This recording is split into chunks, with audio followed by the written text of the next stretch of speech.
Hello students, पुन्हा एकदा सगळ्यांचं स्वागत आहे वेदसागर क्लासेसमध्ये. आपण पाहत आहोत part 2 quadratic equation applications practice set 2.6चा पार्ट 2 आपण इथं बघतो आहे. पार्ट 1मध्ये 1 to 5 न्यूमरिकल आपण सॉल्व केलेले आहेत. आता आपण पाहणार आहोत न्यूमरिकल नंबर 6. तर numerical number 6 is like this. Mr. Kasam runs a small business of making earthen pots. He makes certain number of pots on daily basis. म्हणजे रोज काहीतरी ते पॉट बनवत आहेत. Production cost of each pot is ₹40 more than condition आली बघा इथे condition काय. Production cost of each pot is ₹40 more than 10 times total number of pots he makes in one day.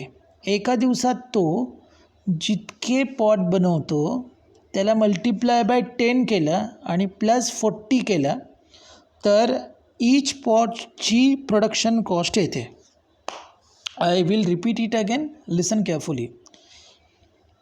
एका दिवसात तो जेवढे पॉट बनवतो त्याला मल्टिप्लाय करा 10 प्लस करा 40, तर जी अमाऊंट येईल ती अमाऊंट आहे production cost of each pot. एका पॉटची प्रोडक्शन कॉस्ट किती आहे तर ती आहे, समजा आपण कन्सिडर केलं की एका दिवसात तो एक्स पॉट बनवतो.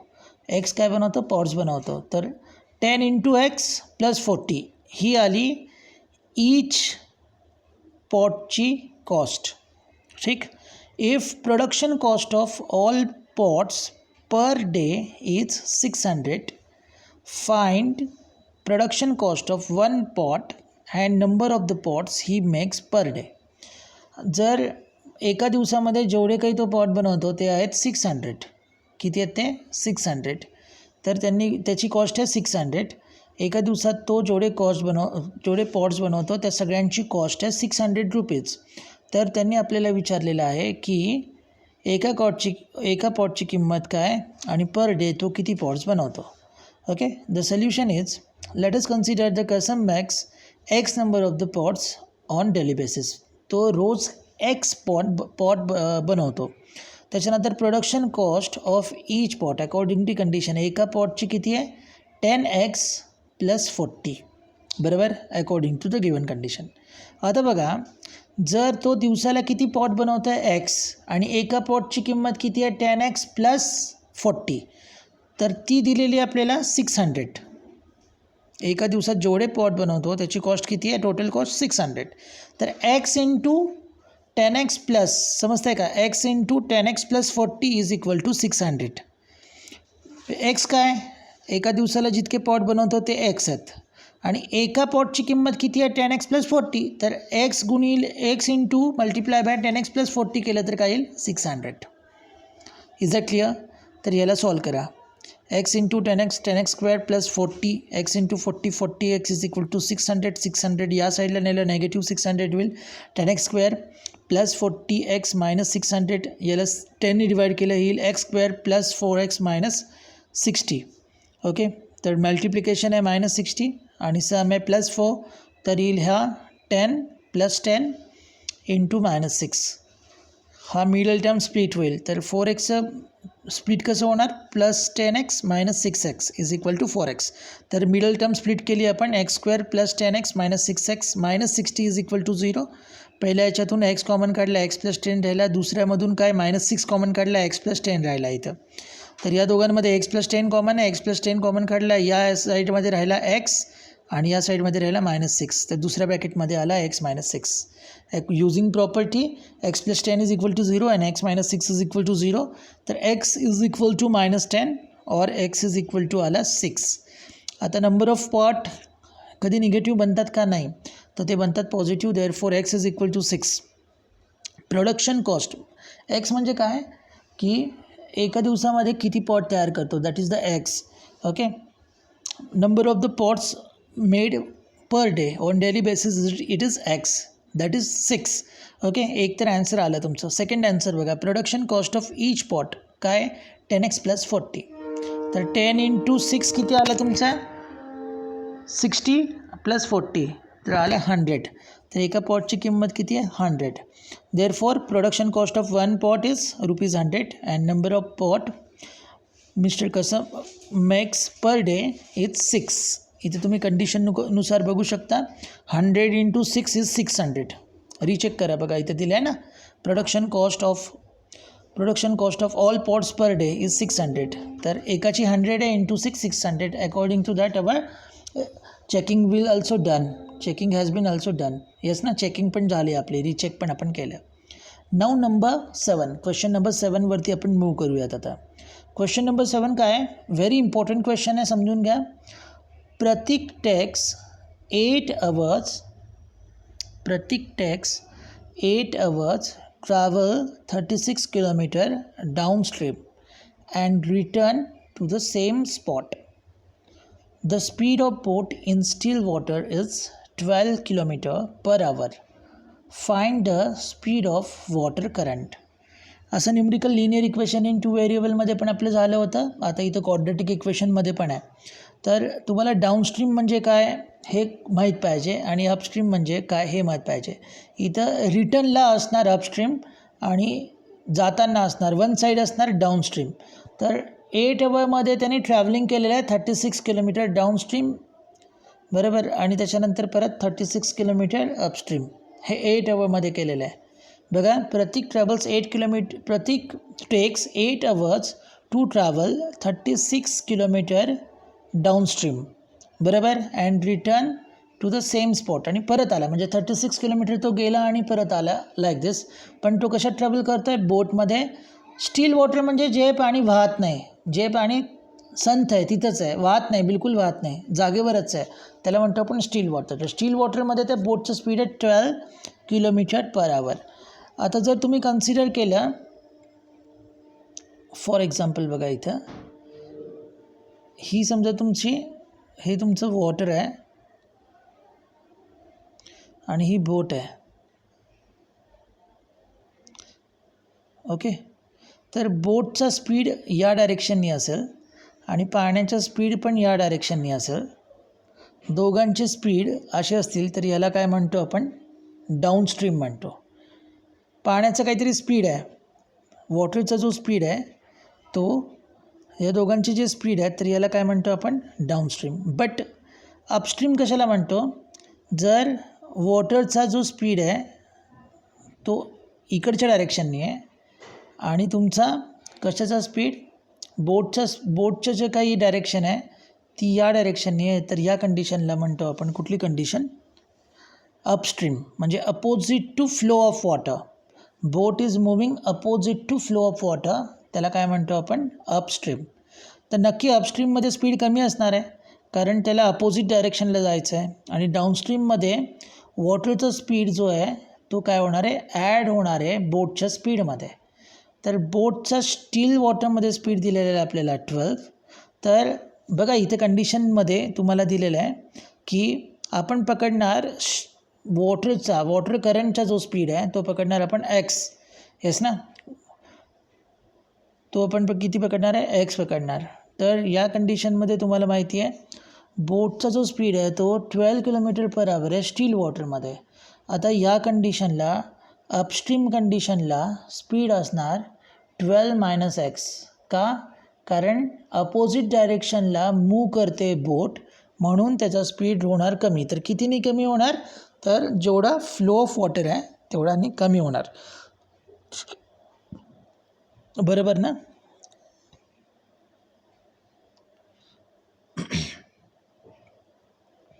सेकंड कंडिशन बघा याच्यामध्ये आता in upstream speed of water current decreases the speed of boat and it is opposite in downstream. डाऊनस्ट्रीममध्ये काय वाढतो स्पीड वाढतो. Speed of boat in upstream is equal to 12 - x km/h and speed of boat in downstream is equal to 12 + x km/h. समजतं आहे. डाऊनस्ट्रीममध्ये speed असेल बोटचा स्वतःचा speed plus water करंटचा speed म्हणजे 12 + x आणि अपस्ट्रीममध्ये असेल बोटचा स्वतःचा स्पीड मायनस, कारण अपोज करतो आहे तो स्पीड, वॉटरचा स्पीड अपोज करतो आहे म्हणून असेल 12 मायनस एक्स. एक्स कशाचा स्पीड आहे? वॉटर करंटचा स्पीड. हे तुम्हाला कळलं आहे. Okay, we know the formula is time is equal to distance upon speed. सगळ्यांना माहिती असेल फॉर्म्युला टाईमचा, time is equal to distance upon speed. आता बघा, तिला टोटल प्रत्येकला 8 अवर्स लागत आहेत ट्रॅव्हल करायला, बरोबर. तर प्रत्येक दोनदा ट्रॅव्हल करतात 36 किलोमीटर डाऊनस्ट्रीममध्ये. तर जेव्हा त्याला टाईम किती लागेल, तर टाईमचा फॉर्म्युला आहे डिस्टन्स डिवायडेड बाय काय? स्पीड. डाऊनस्ट्रीमचा स्पीड काय? 12 प्लस एक्स, आणि अपस्ट्रीमचा स्पीड काय? 12 मायनस एक्स. आता इथं पहिले आपण काय करू? Upstream. Time required to cover 36 kilometer upstream. Upstream म्हणजे वॉटरचा स्पीड जो आहे, वॉटरची जी डायरेक्शन आहे आणि बोटची डायरेक्शन एकमेकांना अपोजिट आहे, बरोबर. वॉटरच्या फ्लोची डायरेक्शन किंवा करंटची डायरेक्शन आणि बोटच्या फ्लोची डायरेक्शन दोघी एकमेकांना अपोजिट आहे. तर अपस्ट्रीममध्ये टाईम त्याला लागणार आहे 36 डिवायडेड बाय 12 मायनस एक्स. 36 आहे डिस्टन्स आणि हा स्पीड आहे 12 मायनस एक्स. तर distance divided by speed is equal to time. समजतं आहे ना? तर हा टाईम आहे actually. 36 divided by 12 minus x hours it is time. तर अपस्ट्रीमला लागणारा टाईम हा आहे. तसंच सेम आपण डाऊनस्ट्रीमसाठी टाईम बघू. 36 divided by X plus 12. Plus का केलं? कारण इथं स्पीड जास्त असणार आहे. ओके, तर या दोघांचे मिळून जे टाईम आहेत ते किती आहेत? 8 अवर्स. म्हणून तुम्ही लिहिलं 36 डिवायडेड बाय 12 मायनस एक्स अपस्ट्रीमसाठी जो टाईम आहे, plus time in the downstream. डाऊनस्ट्रीममध्ये जो टाईम आहे तो किती आहे? 36 divided by X plus 8 is equal to total 12 plus X is equal to 8. Total speed किती आहे? टोटल टाईम किती लागणार तुमचा? 8 अवर्स. एवढा टाईम लागला. तर या दोघांमध्ये तुम्ही काय केलं? 36 कॉमन काढलं, आतमध्ये राहिलं 1/12 plus 12 minus x plus 1/12 plus x. 36 जे आहे ते इकडं अपोजिट साईडला आणलं, इथं इंटू आहे, तिकडं आल्यावर डिवाईड होईल. त्याच्यानंतर याला क्रॉस मल्टिप्लाय केला, या लाईक दिस क्रॉस मल्टिप्लाय केला 2/9. क्रॉस मल्टिप्लाय केल्यानंतर याला सॉल्व केला. एक्स विल गेट कॅन्सल, हे येईल 24. आता ए प्लस बी, ए मायनस बी यांनी सॉल्व केलं. 12चा स्क्वेअर 144 मायनस एक्सचा स्क्वेअर. परत याला काय केलं तुम्ही? क्रॉस मल्टिप्लाय केलं. 24 into 9, 2 into 144 minus x square. 216 is equal to 288 minus 2x square. Therefore 2x square is equal to 288 minus 216. 2x square is equal to 72, x square is equal to 36, x is equal to plus minus 6. But बघा, speed कधी negative नसतो म्हणून x is equal to आला 6. तर speed of water current is equal to 6 kilometre per hour. Correct आहे? Speed of water current is 6 kilometre per hour. हे calculation फक्त एकदा नीट बघून घ्या. हे कॅल्क्युलेशन काळजीपूर्वक जर तुम्ही केलं तर कुठंच तुमचे मार्क्स जाणार नाहीत. हा फॉर्म्युला सगळ्यांना माहिती असेल, A plus B, A minus B is equal to A square minus B square. त्याच्याने ही खालचं डिनॉमिनेटर सॉल्व केलं आहे. बस तेवढं लक्षात ठेवा, इझिली सॉल्व होऊन जाईल. हा क्वेश्चनला स्टार करून ठेवा, खूप इम्पॉर्टंट क्वेश्चन आहे हा. अशा टाईपचे क्वेश्चन तुमच्या एक्झाममध्ये येतील. Next question is question number 8. Question number 8, Pintu takes 6 days more. हे याला पण स्टार करून ठेवा, खूपच इम्पॉर्टंट क्वेश्चन आहे. आपण Pintu takes 6 days more than those of Nishu to complete a certain work. बघा, कुणाला जास्त दिवस लागत आहेत? पिंटूला, आणि निशूला कमी लागत आहेत. तर आपण हे एक्स पकडणार ॲज युजल. निशूचं काय पकडणार? आपण एक्स डेजमध्ये कंप्लीट करतो असं पकडणार. Work, if they work together they finish it in 4 days. जर दोघांनी मिळून वर्क केलं तर ते 4 दिवसात कंप्लीट करतात. How many days would it take to complete the work if they work alone. जर प्रत्येकाने सेपरेट काम केलं तर किती दिवस लागतील त्यांना कंप्लीट काम करायला, प्रत्येकाला, निशूला आणि कोणाला? पिंटूला. हे आपल्याला काढायचं आहे. आता बघा, मी तुम्हाला सांगितलं होतं की निशूला कमी दिवस लागतात, तर आपण त्यांना पकडलं एक्स. तर Nishu takes x days to complete the work done, बरोबर.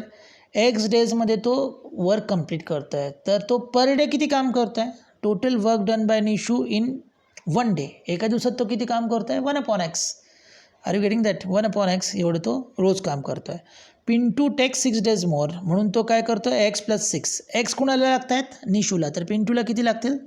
एक्स प्लस 6 days लागतील टू कम्प्लीट द वर्क.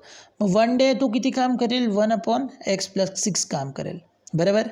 तर दोघं मिळून if they work together total work done by both of them both in one day, तर ते किती असेल 1/x प्लस 1/x प्लस 6, हे असेल दोघांचे मिळून काम एका दिवसाचं. बरोबर आहे ना.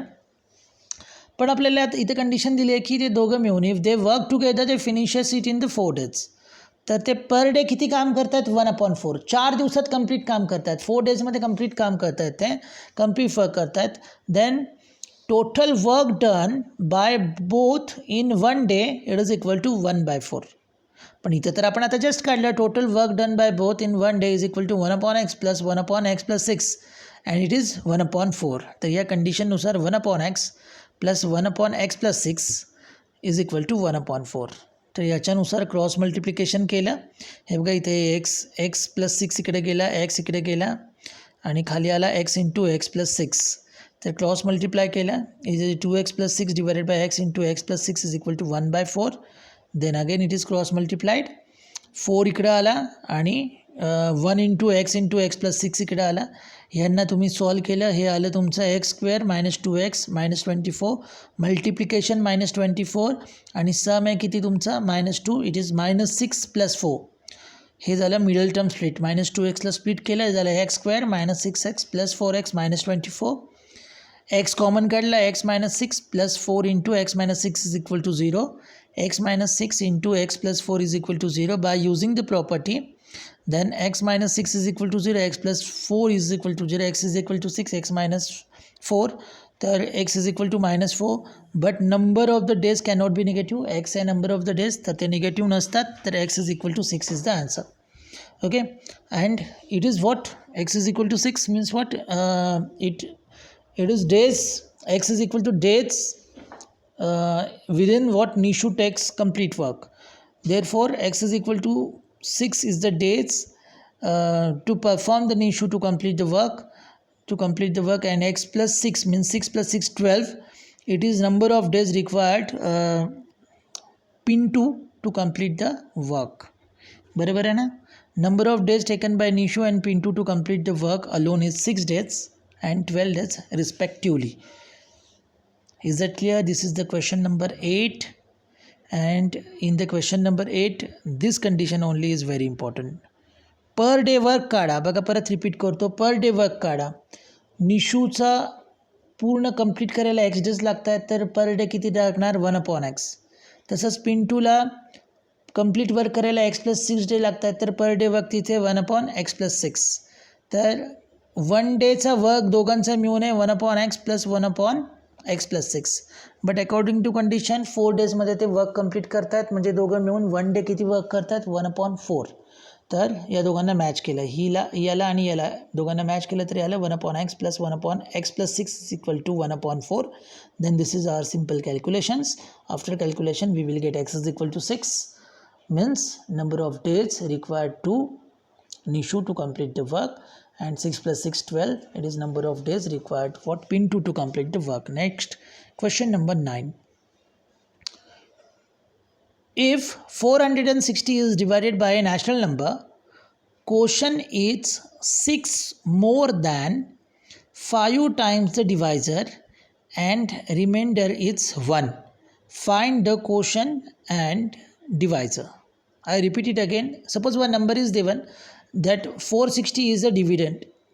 460 is a dividend. Yes, na? That is divided by a natural number. We will take that natural number x. Okay. Quotient is 6 more than 5 times the divisor. Okay. Quotient is divisor जे घेतले ते आपण किती घेतले? Let the natural number x ने divide केलं होतं ना. Then the divisor is x, then the quotient is 5 times 6 more than 5 times, म्हणजे 5x plus 6 हा असेल quotient, and remainder is 1. तर इथं काय करा, डिव्हिडंड घ्या 460. सगळ्यांना फॉर्म्युला माहिती असेल, सगळ्यात पहिले लक्षात ठेवा, dividend is equal to divisor into quotient plus remainder. 460 आहे डिव्हिडंड, डिवायझर आहे x, क्वोशंट आहे त्यांनीच आपल्याला सांगितलं 5x plus 6 and reminder is 1. आता याला सगळ्यांना सॉल्व करा. 460 is equal to x into 5x square plus x into 6x plus 1.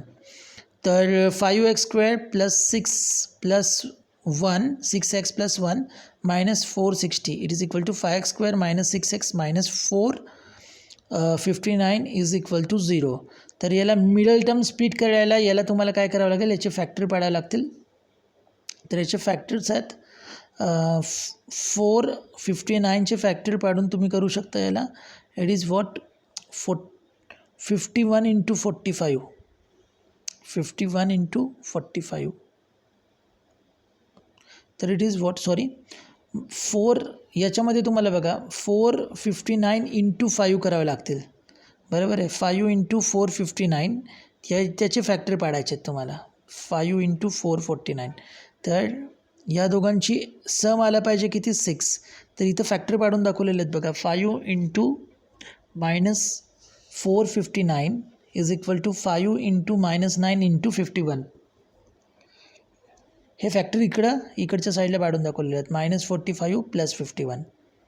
Okay, तर फॅक्टर पाडले, कॉमन काढलं, कॉमन आला x minus 9 and 5x plus 51 is equal to 0. By using the property x is equal to -9 is equal to 0 and 5x plus 51 is equal to 0. तर x is equal to 9 आला आणि x is equal to -51/5 आला. But natural number cannot be negative, बरोबर. Therefore x is equal to 9. Check करा. Question is equal to 5x plus 6 म्हणजे काय आलं 5 into 9 plus 6. 9 5 45 plus 6 51. Question आला 51 अँड तुमचा डिवायझर आला 9. तुम्ही चेक करू शकता बरं का. 51 इंटू 9 प्लस 1 460 येतं आहे का, चेक करा. 51 इंटू 9